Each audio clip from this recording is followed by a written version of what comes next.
નમસ્કાર વિદ્યાર્થી મિત્રો, તપોન ગ્રુપ ઓફ સ્કૂલ સંચાલિત આપણી યુટ્યુબ ચેનલ તપોન સાયન્સ એકેડમીમાં હું શિલ્પા મેમ આપ સર્વે વિદ્યાર્થીઓનું હાર્દિક સ્વાગત કરું છું. 11 સાયન્સ કેમિસ્ટ્રી ચેપ્ટર ફર્સ્ટ મૂળ કન્સેપ્ટ. ચાલો, આજે ચેપ્ટર છે એ ચેપ્ટરની અંદર આપણું હજી પણ એક વસ્તુ બાકી રહી ગઈ હતી, બરાબર છે. મેં લાસ્ટ જ્યારે મિટિંગ લીધી ત્યારે તમને કીધું હતું કે હું એ શીખવાડીશ, બરાબર છે. અને એ જે યુનિટ છે એ છે એફ, ફોર્માલિટી. શું આવશે? ફોર્માલિટી. જે રીતે આપણે મોલારિટી, નોર્માલિટી, મોલાલિટી બધા યુનિટ જોઈએ છે એ રીતે આપણું જે નેક્સ્ટ યુનિટ છે ફોર્માલિટી આવશે. ઓકે, ફોર્માલિટી જે છે એની ફોર્મ્યુલા શું આવશે? તો ફોર્માલિટી ઇઝ ઇક્વલ ટુ 1000 ગુણ્યા શું આવશે? 1000 ગુણ્યા દ્રાવ્યનું વજન. કોનું વજન આવશે? દ્રાવ્યનું, બરાબર, ડિવાઇડેડ બાય નીચે આવશે દ્રાવ્યનો પ્રમાણસૂચક સૂત્રભાર. દ્રાવ્યનો પ્રમાણસૂચક સૂત્રભાર એને ગુણ્યા અહીંયા આવશે દ્રાવણનું કદ ml. રેડી? તો ફોર્માલિટી જે છે એની આ ફોર્મ્યુલા છે. મોલારિટી જેવી જ છે, ખાલી અહીંયા ફેર છે. દ્રાવ્યના અણુભારની જગ્યાએ શું આવશે? પ્રમાણસૂચક સૂત્રભાર. અને પ્રમાણસૂચક સૂત્રભાર શું છે એ તમને એક્સપ્લેન કરી દો. ઓકે, ચાલો. આપણને નોર્મલી ફોર્માલિટી જ્યારે પણ પૂછશે ત્યારે કોઈ એવું ઇક્વેશન આપશે કે જેની અંદરથી કોઈ ચોક્કસ આંકડો જે છે એ તમે કોમન કાઢી શકો અને પછી જે વધે એને પ્રમાણસૂચક સૂત્ર કહેવાય. લાઈક યાદ હોય તો આપણને પર્સન્ટેજ આપતા હતા, એ પર્સન્ટેજ જે આપે, બરાબર છે, એના ઉપરથી આપણે શું કરતા હતા કે એક ફાઇનલ ફોર્મ્યુલા પહેલાં તો આપણને મળતી હતી જેને આપણે પ્રમાણસૂચક સૂત્ર કહેતા હતા. પછી યાદ હોય તેના ઉપરથી આપણે પ્રમાણસૂચક સૂત્રભાર ગોતતા હતા, બરાબર. પછી પ્રમાણસૂચક સૂત્રભાર છે અને એના વડે આપણે અણુભારને ભાગીએ એટલે સ્મોલ એન મળતો હતો, યાદ છે. આ જે મેથડ આપણે આલિશનમાં શીખ્યા હતા એમાં જે ફોર્મ્યુલા બનતી હતી એને પ્રમાણસૂચક સૂત્ર કહેવાય. એક એક્ઝામ્પલ આપું. માનો કે આપણી પાસે એક દ્વિક્ષાર છે. શું છે? દ્વિક્ષાર. દ્વિક્ષાર એટલે બે ક્ષાર ભેગા થઈને જે બને એનું સારું ઉદાહરણ છે ફટકડી, બરાબર. ફટકડી છે અને કહેવાય પોટાશ એલમ, બરાબર. પોટાશ એલમ જે છે એની ફોર્મ્યુલા આવશે K2SO4 into Al2SO4 3 times into 24H2O. આ જે છે પોટાશ એલમનું શું છે? અણુસૂત્ર છે. શું છે? અણુસૂત્ર. તો આ રીતે તમને જ્યારે પણ અણુસૂત્ર આપે તો એમાંથી એક આંકડો છે ને બધામાંથી કોમન નીકળતો હશે, એ તમારે કાઢવાનું, બરાબર. અને પછી જે વધે એને કયું સૂત્ર કહેવાય? પ્રમાણસૂચક સૂત્ર. ચાલો, આમાંથી આનું પ્રમાણસૂચક સૂત્ર જોતું હોય તો કે કેટલા છે? 2. એમાંથી એક જ લખવાનું, એક કેન્સલ. મીન્સ કે 2 હું કરવાનો? કોમન કાઢવાનું, બરાબર. તો કે એકવાર લખાશે. એલ કેટલી વાર છે? 2 વાર, એટલે એક કોમન નીકળશે એટલે એકવાર એલ લખવાનું. SO4 કેટલા છે? 3 ને 1 4, તો આપણે 2 કોમન કાઢવાના ને, તો SO4ના છેદમાં કેટલા વધશે? 2 ઇન્ટુ 24ની જગ્યાએ 12H2O. તો આ જે બને છે ને એને કહેવાય પ્રમાણસૂચક સૂત્ર. હવે આના બધાના પરમાણુ ભાર મૂકી અને હું મેળવી લેવાનું પ્રમાણસૂચક સૂત્રભાર, બરાબર છે. ચાલો, તો આપણે આ જે પોટાશ એલમ છે એનું પ્રમાણસૂચક સૂત્ર તો મળી ગયું, પણ એનો પ્રમાણસૂચક સૂત્રભાર ગોતવી, બરાબર. કેટલો આવે છે આપણને હમણાં ખબર પડશે. રેડી? ચાલો, તો જોઈએ આપણે કે ફટકડીનું પ્રમાણસૂચક સૂત્રભાર કેટલો આવે છે. ઓકે, ચાલો. તો સૂત્ર જે છે પ્રમાણસૂચક સૂત્ર એ કેવું બન્યું છે તો એ પહેલાં તમને કહી દઉં. આવું બન્યું KAlSO4 ટ્વાઇસ ઇન્ટુ 12H2, બરાબર. આ ટાઈપનું પ્રમાણસૂચક સૂત્ર બને છે. આવું પ્રમાણસૂચક સૂત્રભાર શોધવા શું કરવાનું? K પ્લસ Al પ્લસ 2 ગુણ્યા 1 સલ્ફર, બરાબર, પ્લસ 4 દુ 8 ઓક્સિજન પ્લસ 12 ગુણ્યા શું કરી નાખવાનો? H2Oનો અણુભાર. રેડી? ચાલો, પોટેશિયમનો કેટલો હોય? તો પોટેશિયમ જે છે એનો 1938 ને 39 હોય. એલ્યુમિનિયમનો 27 હોય. આપી દેશે, તમને આપી દેશે. હું તો એમને મૂકું કારણ કે મને ખબર છે. 2 ગુણ્યા સલ્ફરનો હોય 32, પ્લસ 8 ગુણ્યા ઓક્સિજનનો હોય 16, પ્લસ 12 ગુણ્યા પાણીનો હોય 18. રેડી? એટલે તમને આપી દેશે, મને જરૂર નથી, મને યાદ છે બધા. 39 પ્લસ 27, બરાબર, પ્લસ 32 દુ 64 પ્લસ 18 16 અઠ્ઠા આઈ થિંક 112 8 છંગ 48 8 વધી 4 8 1 8 9 10 11 12 128 થશે બરાબર. તો 128 પ્લસ 12 ગુણ્યા 18 તો આટલા જે છે એ કેટલા આવે છે પહેલાં તે આપણે મેળવી લઈએ. એ 258 પ્લસ 18 ગુણ્યા 12 18 ગુણ્યા 12 એટલે આવશે 216. હવે બંનેનો સરવાળો બરાબર 258 તો 474 કેટલું આવશે 474 ગ્રામ પ્રતિ સૂત્ર દળ આવું લખાય બરાબર. આ એનો યુનિટ બનશે. પ્રમાણસૂચક સૂત્રભારને લખાય ગ્રામ પ્રતિ સૂત્રભાર. અણુભાર હોય બરાબર તો અણુભારને આપણે શું લખીએ ગ્રામ પ્રતિ મોલ લખીએ, પણ જ્યારે પ્રમાણસૂચક સૂત્રદળ હોય ત્યારે શું લખાય ગ્રામ પ્રતિ સૂત્રદળ આવું નોર્મલી લખાય. ચાલો તો મારું કહેવાનું એમ છે કે હવે તમે સમજી ગયા હશો કે હું શું કહેવા માગું છું. રેડી. ચાલો તો હવે આપણે શું કરીએ કે આજે તમને દેખાય છે પ્રમાણસૂચક સૂત્રભાર છે. હવે હું આનું એક રકમ બનાવું બરાબર આ પોટાશ એલમની, એની આપણે ફોર્માલિટી શોધીએ. માનો કે હું કહી દઉં કે 2000 ml પોટાશ એલમના દ્રાવણમાં પોટાશ એલમના દ્રાવણમાં કેટલા તો કંઈક 1 મિનિટ 474 948 ગ્રામ આપણે પોટાશ એલમ નાખેલું છે. 948 ગ્રામ પોટાશ એલમ ઉમેરેલું છે. એલમ ઉમેરેલ છે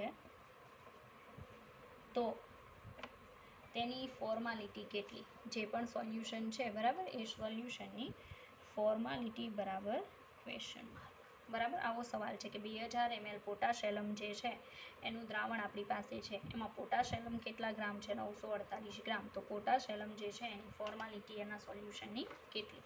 ચાલો તો આપણે શોધીએ. ફોર્માલિટીનું સૂત્ર મૂકીએ બરાબર. તો ફોર્માલિટી ઇઝ ઇક્વલ ટુ શું આવશે સૂત્ર 1000 ગુણ્યા દ્રાવ્યનું વજન કેટલું હતું 948 ગ્રામ, નીચે પ્રમાણસૂચક સૂત્ર દળ 474 એને ગુણ્યા કેટલું હતું 2000 ml. રેડી. કેન્સલ. 474 ગુણ્યા 2 કરો, આ 2 કેન્સલ. કેટલા ફોર્મલ દ્રાવણ બન્યું 1 ફોર્મલ. રેડી. તો તમે જોઈ શકો બહુ સિમ્પલ છે ફોર્માલિટી, કોઈ એટલું કાંઈ સ્પેશિયલ નથી. આરામથી જો તમે મોલારિટી ફાઇન્ડ આઉટ કરી શકતા હોય તો આરામથી ફોર્માલિટી ફાઇન્ડ આઉટ કરી શકો બરાબર. ડઝન્ટ મેટર કે કોઈ પ્રોબ્લેમ થશે બરાબર છે. એટલે નોર્મલી ઇક્વેશન છે તમારી પાસે એટલે આન્સર આવી જશે, કોઈ પ્રોબ્લેમ નહીં થાય. રેડી. ચાલો તો એક ફોર્માલિટી મારે શીખવવાની હતી જે આપણે શીખી લીધી. ઓકે. હવે આપણે કેટલાક MCQ જોઈશું.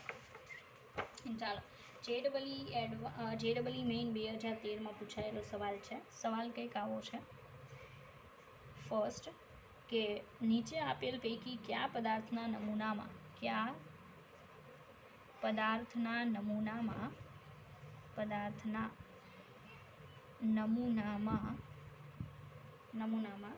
પરમાણુઓની સંખ્યા સૌથી વધુ હશે. પરમાણુઓની સંખ્યા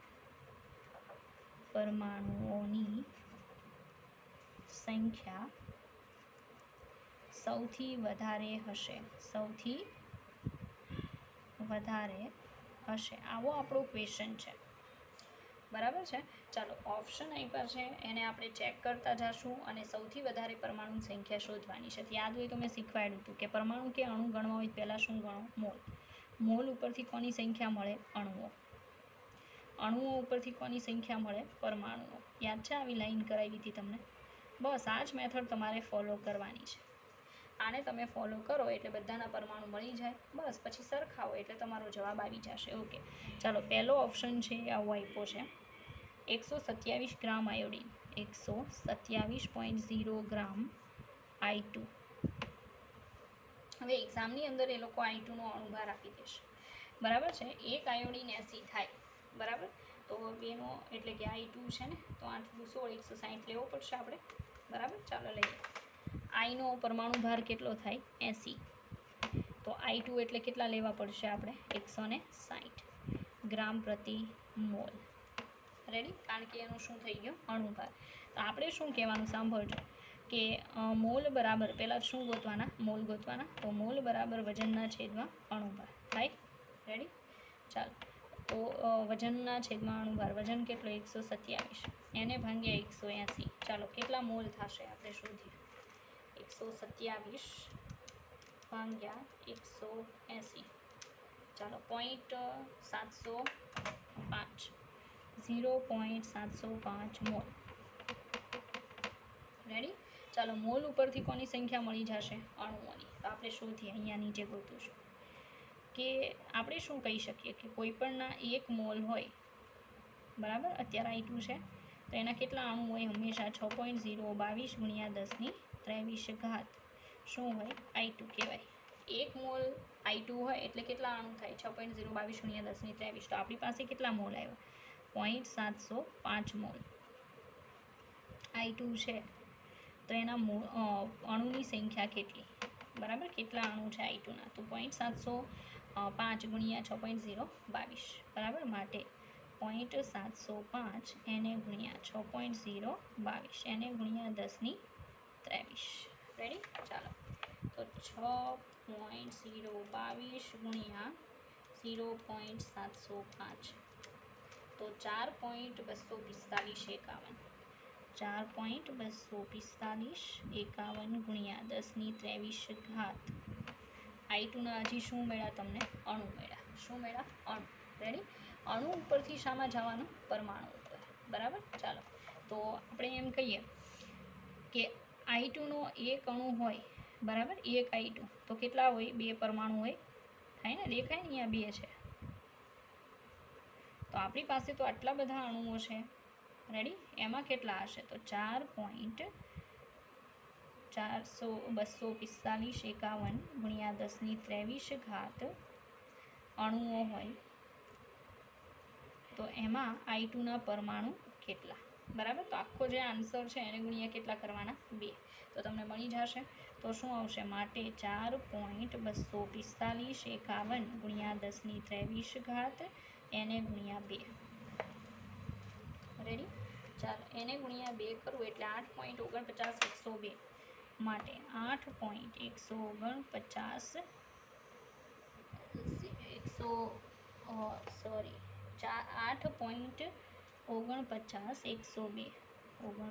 102 ગુણ્યા 10 ની 23 ઘાત શું આવશે? પરમાણુ. ચાલો, તો આ તમારે યાદ રાખી લેવાનું છે. બરાબર, કે પહેલામાં આટલા પરમાણુની સંખ્યા આવે છે. હવે આપણે બીજા ઓપ્શન ઉપર જઈએ. 4 ઓપ્શન જોવાના છે તો દરેકમાં આવી ગણતરી આવશે. રેડી? ચાલો, તો બીજી ગણતરી જોઈએ બીજા માટે. પછી આપણે કહેવાનું કે સૌથી વધારે શેમાં હશે. ઓકે, મેથડ સેમ જ આવશે, ખાલી પરમાણુ ભાર ઉપરથી ગણતરી કરવાની છે. ઓકે, ચાલો, બીજો ઓપ્શન છે. સેકન્ડ ઓપ્શન છે 48 ગ્રામ મેગ્નેશિયમ. 48 ગ્રામ મેગ્નેશિયમ. ચાલો, હવે મેગ્નેશિયમ છે એનો અણુભાર કેટલો? તો 12 × 24 ગ્રામ પર મોલ. રેડી? ચાલો, તો એના મોલ શોધવાના. તો મોલ બરાબર વજનના છેદમાં શું આવશે? મોલેક્યુલર માસ થાય. વજન કેટલું? 48, છેદમાં કેટલા? 24, 24 દુ 48. કેટલા મોલ આવ્યા? 2 મોલ આવ્યા. રેડી? તો અહીંયા આપણે શું ગોતીએ? અણુની સંખ્યા. હવે જ્યાં તમારું નીચે કોઈ આંકડો ન આવતો હોય ત્યાં અણુ અને પરમાણુની સંખ્યા કેવી આવે? સેમ આવે. બરાબર, તો આપણને એક સ્ટેપમાં મળી જશે. તો આપણે એમ કહીશું કે 1 મોલ મેગ્નેશિયમ હોય તો એના પરમાણુ કેટલા હોય? 6.022 ગુણ્યા 10 ની 23 ઘાત મેગ્નેશિયમ પરમાણુ. માટે આપણા તો કેટલા આવ્યા? 2 મોલ આવ્યા. 2 મોલ મેગ્નેશિયમમાં કેટલા? ચાલો, તો 6.022 ગુણ્યા 10 ની 23 ઘાત એને ગુણ્યા 2 કેટલા આવશે? તો 6 દુ 12 થશે. 12.044 આઈ થિંક આવશે. 6.022 ગુણ્યા 2 તો આવશે 12.044. 12.044 ગુણ્યા 10 ની 23 ઘાત શું આવશે? મેગ્નેશિયમ. થાય કે નહીં? બરાબર, તો 12.044 ગુણ્યા 10 ની 23 ઘાત જે મેગ્નેશિયમ છે એ આપણને મળે. તો બીજાનો આન્સર આટલો આવે છે. તો વિચારો કે પહેલામાં જે આન્સર આવ્યો હતો એ અને બીજાને સરખાવો તો કયો કેન્સલ કરી શકાય? આપણે સૌથી વધારે વાળું લેવાનું છે. તો પહેલો કેન્સલ થાય કે બીજો? તો પહેલો કેન્સલ થશે ને, તો અત્યારે આપણે કયો કન્સિડર કરશું? બીજો. હજી આપણે બીજા 2 ઓપ્શન જોવાના છે, એટલે એક પછી એક નીકળતા જશે. બરાબર. ચાલો હવે ત્રીજો ઓપ્શન જોઈએ. ચાલો થર્ડ ઓપ્શન જે છે, હવે આને પણ કેન્સલ કરું છું એટલે હરખી સ્પેસ મળે. હવે તમને યાદ રહી ગયું હશે. ચાલો ઓપ્શન નંબર સી ઓપ્શનમાં છે 71 ગ્રામ ક્લોરીન. કેટલું? 71 ગ્રામ ક્લોરીન. રેડી. હવે 71 ગ્રામ ક્લોરીન એવું કહે છે, આપણે Cl2 લઈ લઈએ. બરાબર. તો નોર્મલી Cl2નો અણુભાર કેટલો થાય? 71 ગ્રામ. બરાબર. Cl2નો અણુભાર કેટલો? 71 ગ્રામ પર મોલ. માટે આના હવે મોલ ગોતવાના ને, તો મોલ બરાબર વજનના છેદમાં અણુભાર. ચાલો વજન કેટલો છે? 71 ગ્રામ. અણુભાર એ કેટલો? 71. કેટલો આન્સર આવ્યો? 1 મોલ. કોઈ પણના 1 મોલ. બરાબર. એટલે અણુની સંખ્યા કેટલી થઈ? 6.022.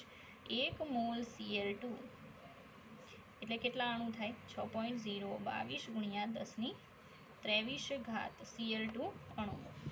આપણે અણુ નહીં પણ શું શોધવાના છે? પરમાણુ. તો આપણે શું કહેશું કે એક Cl2નો અણુ હોય તો એમાં Clના પરમાણુ કેટલા? 2 Cl પરમાણુ.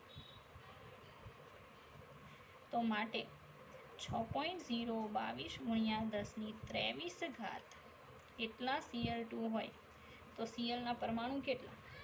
તો આ 2 વડે આને ગુણવાનું, તો સેમ આન્સર આવશે 12.044 ગુણ્યા 10⁻23 Cl પરમાણુ. હવે બીજાને કેન્સલ કરશો કે ત્રીજા ઓપ્શનને? એક પણ નહીં, કારણ કે બંનેમાં સેમ આન્સર આવે છે. તો હવે બંનેને રાખશું આપણે અને ચોથો ઓપ્શન જોશું. બરાબર. ચોથા ઓપ્શનમાં જો વધારે આવશે તો એ આન્સર આવશે, નહીં તો આ 2 આન્સર કન્સિડર કરવા આપણે, બી અને સી. ઓકે. ચાલો દિલ્હી ઓપ્શન જે છે એ આપણે જોઈએ કે એમાં શું છે. ઓકે. ચાલો તો ઓપ્શન નંબર દિલ્હી. ચાલો દિલ્હી ઓપ્શનમાં છે 4 ગ્રામ હાઇડ્રોજન. શું છે? 4 ગ્રામ હાઇડ્રોજન. ઓકે. રેડી. હવે 4 ગ્રામ હાઇડ્રોજન હોય તો આપણે શું કહેશું? સાંભળજો. ઓકે. ચાલો હવે એક હાઇડ્રોજન હોય, એક H2 એટલે કેટલા ગ્રામ કહેવાય? 2 ગ્રામ પર મોલ થાય. કેટલા થાય? 2 ગ્રામ પર મોલ. ઓકે. તો આપણે શું કરીએ કે મોલ બરાબર વજનના છેદમાં અણુભાર. બરાબર. વજન કેટલું છે? 4. અણુભાર કેટલો થાય? 2. બરાબર. કેટલા મોલ આવે છે? 2 મોલ આવે.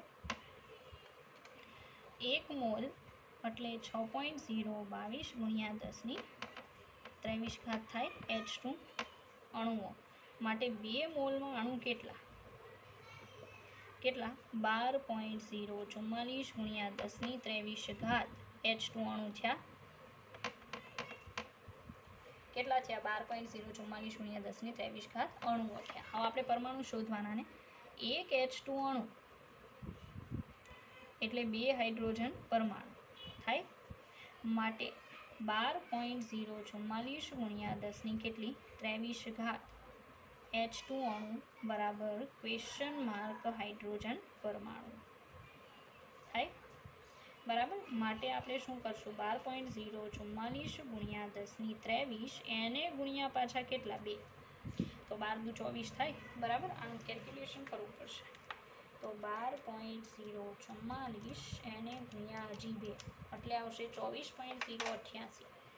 24.088 ગુણ્યા 10⁻23. ચાલો હવે કોને કેન્સલ કરશું? બરાબર. સૌથી મોટો આન્સર એમાં આવ્યો, ચોથા નંબરમાં આવ્યો.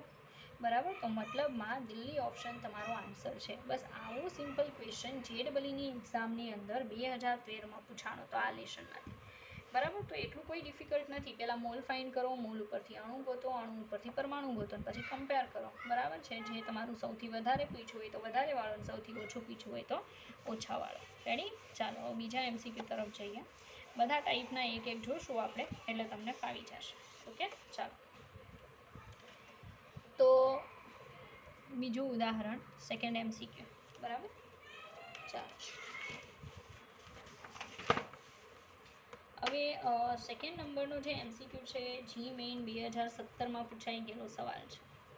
રેડી? ચાલો એના માટે જોઈએ. આપણને એમ કીધું કે આપણી પાસે M2CO3 છે, બરાબર. M2CO3 એટલે કોઈ પણ ધાતુ છે, ધાતુ આપણને નથી કીધી. એમ એટલે કોમન ધાતુ છે, હો ભાઈ, કોઈનું નામ નથી આપ્યું, કોઈ પર્ટિક્યુલર નથી લીધી. એમ કીધું કે આ M2CO3ની વધુ પડતા HCl સાથે, આ કેટલા ગ્રામ આપ્યો છે તો 1 ગ્રામ, એની વધુ પડતા HCl સાથે, એટલે વધુ પડતું. રેડી? ચાલો, પ્રક્રિયા કરવામાં આવે તો ચોક્કસ જથ્થો CO2નો ઉત્પન્ન થાય છે, બરાબર. તો શું બને? એક તો MCl બની જાય, રેડી? MCl બને, પ્લસ બીજું શું બનશે? CO2 બનશે, રેડી? અને એક બનશે H2O. ઓકે, ચાલો. તો હવે M2 હોવાથી અહીંયા 2 આવશે, તો મારે અહીંયા 2 કરવા પડશે. આખું સંતુલિત થઈ ગયું, બરાબર છે.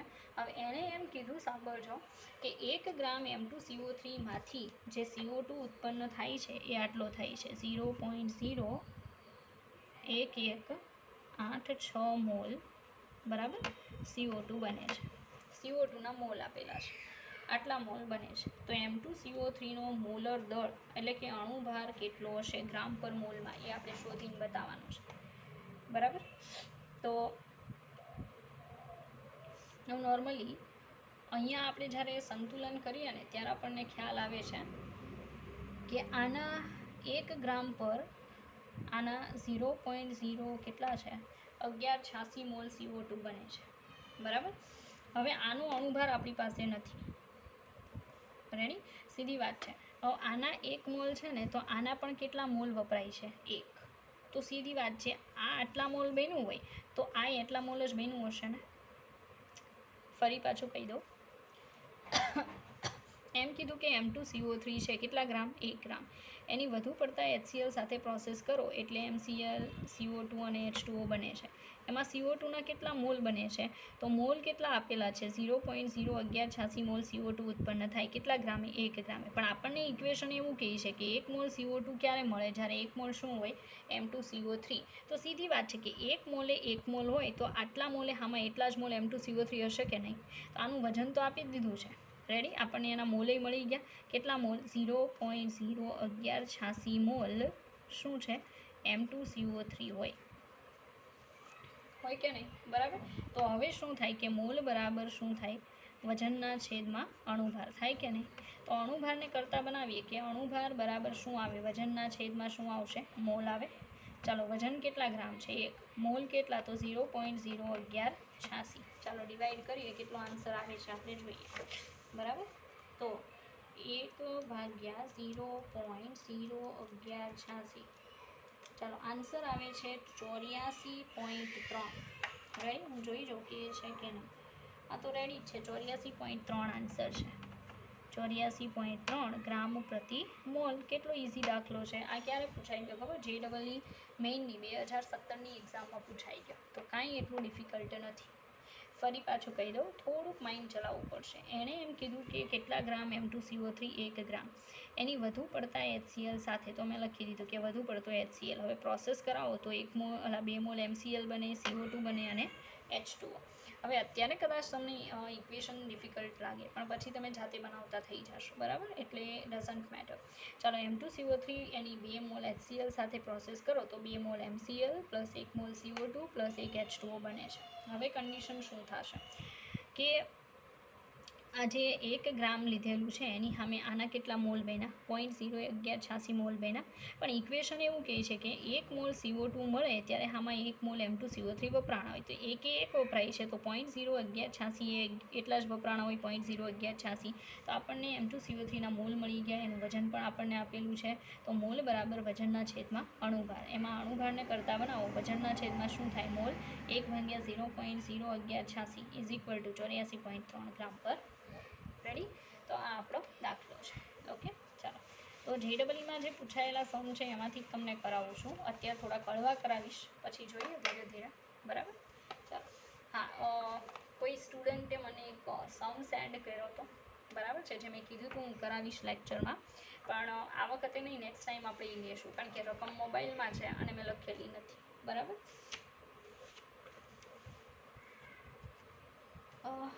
ચાલો, હવે આપણને શું કીધું છે એ આપણે જોઈએ. આપણને કહેવામાં આવે છે કે જી મેઇન 2017નો દાખલો છે, બરાબર. એમ કીધું કે એક સ્વસ્થ પુખ્ત વ્યક્તિના શરીરમાં દળથી સૌથી વધુ પ્રમાણ ધરાવતા તત્વો નીચે મુજબ છે.